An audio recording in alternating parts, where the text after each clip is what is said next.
All right, so today we're tackling a topic that can be a bit daunting for anyone planning a trip to the U.S. Oh, yeah. I think we all know where this is going. That's right, the visa application process, and more specifically, the interview.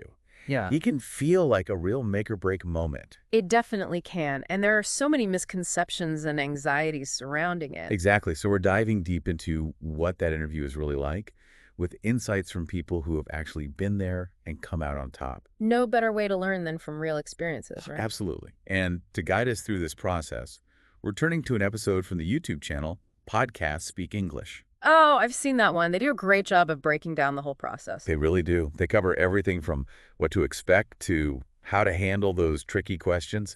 It's all about walking into that interview feeling prepared and confident. Like you've got this. Exactly. Yeah. Now, before we jump into the interview itself, let's start with the basics, the different types of U.S. visas. Right, because it's not one size fits all. Definitely. The YouTube episode focuses mainly on the B2 tourist visa, which is probably the most common one for people planning a trip to the U.S. Yeah. The one for vacations, visiting family and friends, all that good stuff. Right. But they also touch on resident visas, which are a whole different ballgame. For sure. Those are for people who are looking to actually live in the U.S., even if it's just for a temporary period. Exactly.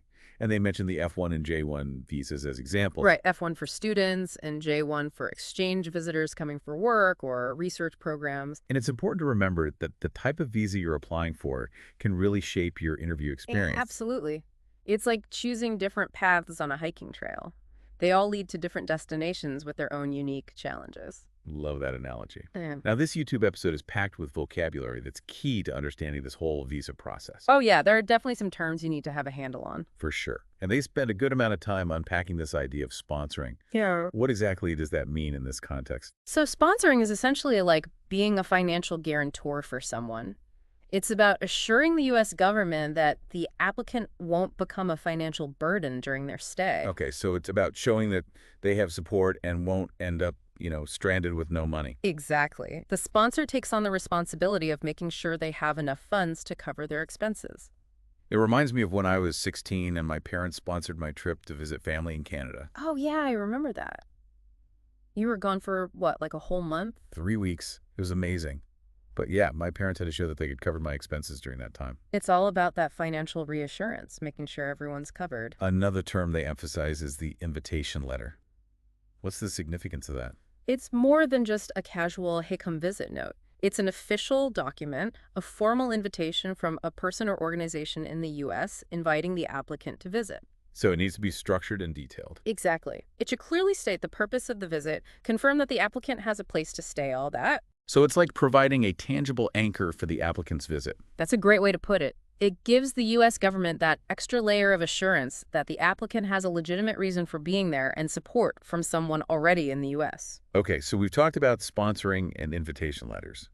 Now let's get to what seemed to be a recurring theme in the episode. Ties. What are ties in the context of visa applications? Ties are essentially the things that connect you to your home country. Your job, your home, your family, even your pets.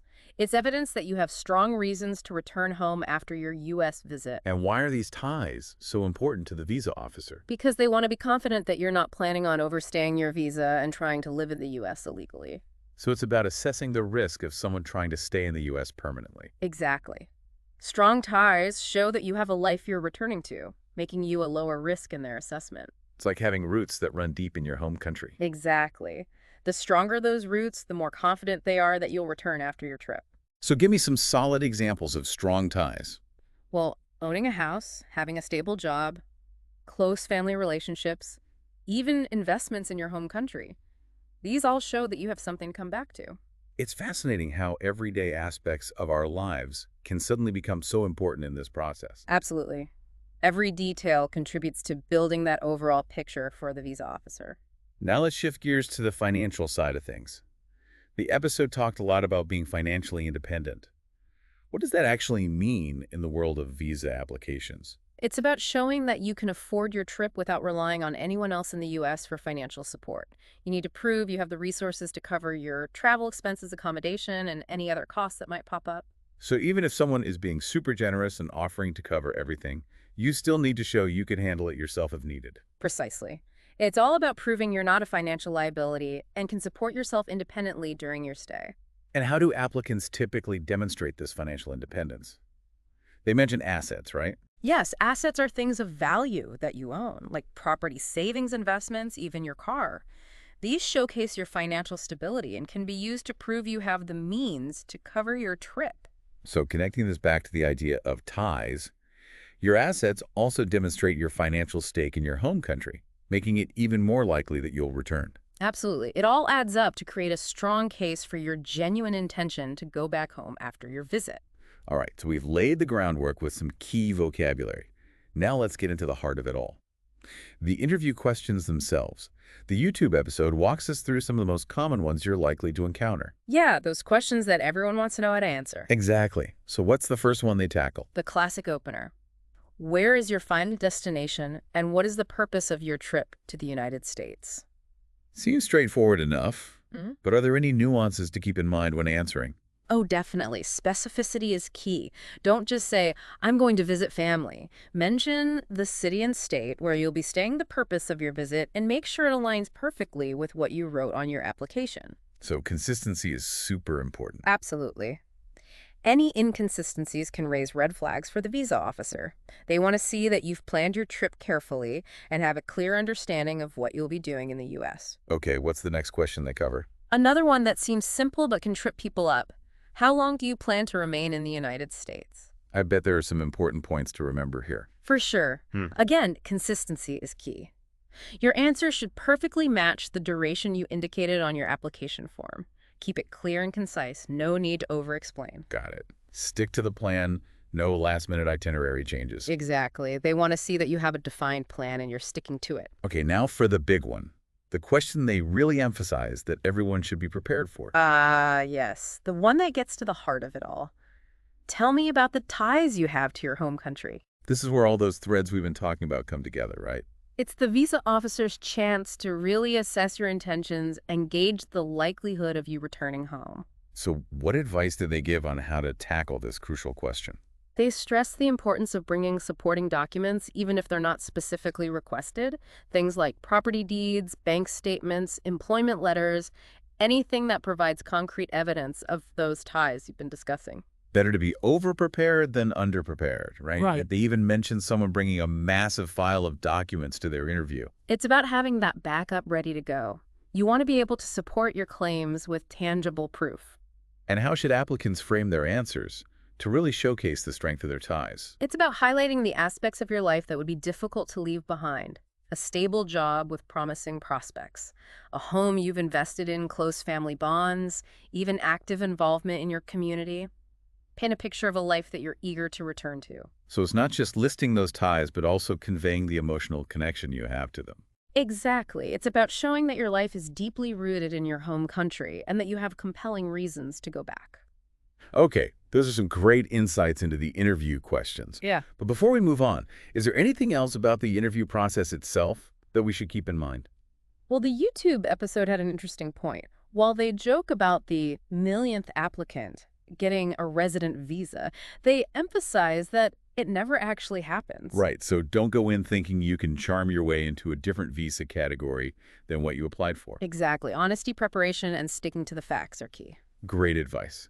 So we've covered a lot of ground already, but let's shift our focus now to some specific examples and see how all of this plays out in a real interview scenario. I'm ready to see this in action. Me too. Totally. Let's dive in. Okay, so let's put all this knowledge into practice and analyze that mock interview from the YouTube episode. Remember the one with the guy applying for a B2 tourist visa? Oh, yeah, the one who was going to visit his brother in Minneapolis. Right. That's the one.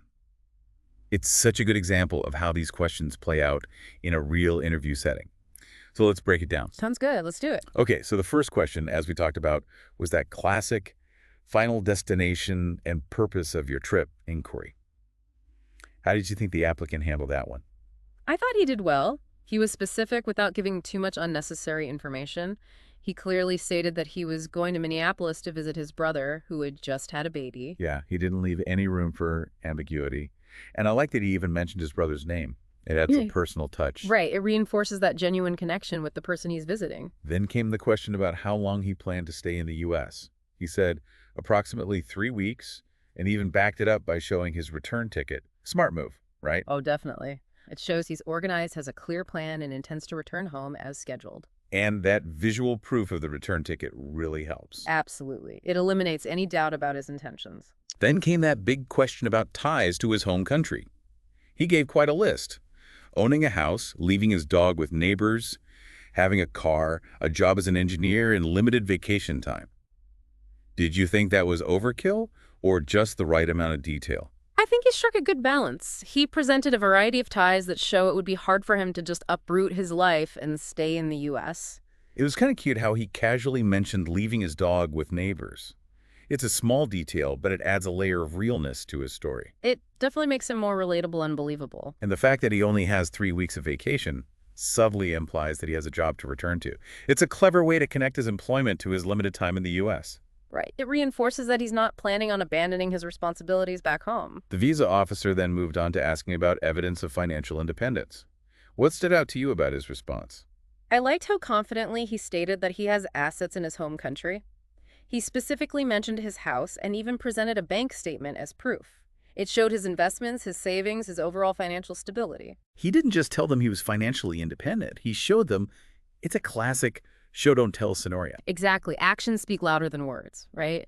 And having that documentation really adds weight to his application. And it all circles back to those ties we talked about. Yeah. His assets demonstrate his financial stake in his home country, further strengthening the likelihood that he'll return. Precisely. It's all about presenting a cohesive and convincing narrative that reassures the visa officer. Of course, the mock interview had that funny ending where he was granted a resident visa instead of the tourist visa he applied for. Yeah, the millionth applicant scenario. It's a good reminder that that's not how it works in real life. Definitely not. Oh, But it does raise an interesting question. Oh, I'm intrigued. What question did it spark for you? Well, they were very clear that you can't just talk your way into a different visa category. Yeah. But I wonder, has anyone ever successfully shifted gears during the interview and ended up with a different visa than they originally applied for? You're asking if someone maybe presented such a compelling case highlighting some unique skills or circumstances that the visa officer actually considered a different option. Exactly.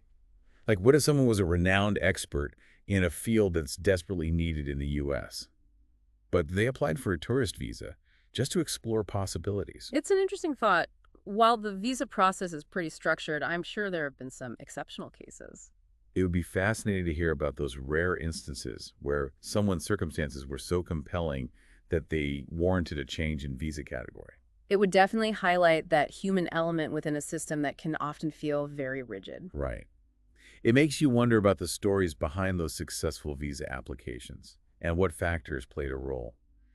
Maybe some of our listeners have personal experiences with the visa process that they'd be willing to share. I'd love to hear their insights. It's always valuable to learn from those who have navigated this firsthand. So if you've ever applied for a U.S. visa, we want to hear from you. What surprised you about the process? What advice would you give to others going through it? Share your stories in the comments below. Let's get a conversation going and learn from each other's experiences. Yeah, it's all about showing that human side of yourself amidst all the paperwork and procedures. Exactly. Human connection can make a big difference. All right, so as we wrap up this deep dive into the U.S. visa process, any final words of wisdom for our listeners who are about to embark on this journey themselves? Well, we've covered a lot, but it boils down to preparation is key. Make sure you're familiar with the specific requirements for the visa you're applying for. Have all your documents organized and ready to present. Solid advice. Right. And I'd add, don't underestimate the power of practice. Doing mock interviews with a friend or family member can really help boost your confidence and get you comfortable with the format. Practice definitely helps you refine your answers and anticipate potential questions. And remember, even if you're feeling nervous, take a deep breath, stay focused, and let your genuine excitement for your trip shine through. Authenticity is key.